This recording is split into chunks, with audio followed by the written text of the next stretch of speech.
Every time I take a trip to the beach or go metal detecting in the park, people always ask me, "What are you doing and why is this your hobby?" My usual answer is that metal detecting is a great way to get outdoors and also have a little bit of fun at the same time.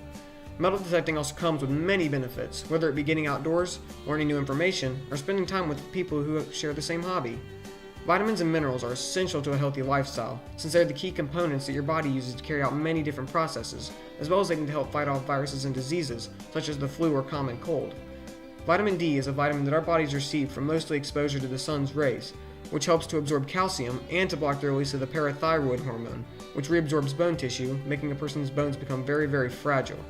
Metal detecting is also a great way to get exposure to the sun, since it mostly takes place outside, and the curiosity of never knowing what you're going to find keeps you out there in the field. Over the past 10 years I've spent metal detecting, I've noticed that every time that I find something, whether it be something interesting or not so interesting, keeps me encouraged that something priceless is waiting to be found out there. This is wishful thinking, but something like a hidden cache of 100 Great Depression silver dollars or a Civil War belt buckle.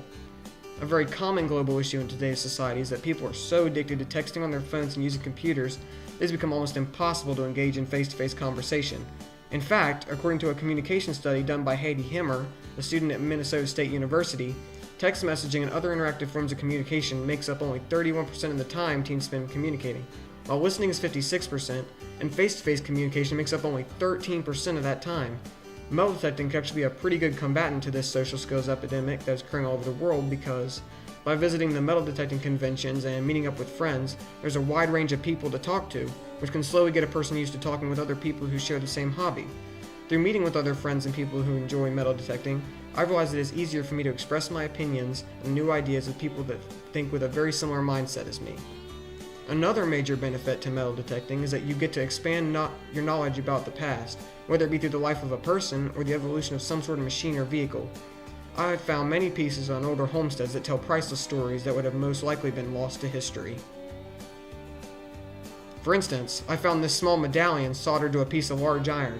At face value, this may look like nothing but a broken, rusted piece of junk, but after cleaning it and looking a little closer, I saw that it had a name on it. The man's name was H. Van Wart, which sounds like nothing special, but after some research, I learned that H. Van Wart was an American businessman who moved to London and then founded a business in Birmingham exporting goods to the southern parts of America. When the Civil War came around, though, he sold buttons to the Confederacy that were smuggled through the Union blockades, and in the latter years of his life, made firearms with his son.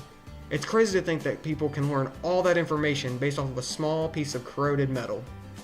Metal detecting can be very beneficial in a person's life because it allows them to relax, unwind with their focus on trying to find something of value, like a silver coin, perhaps.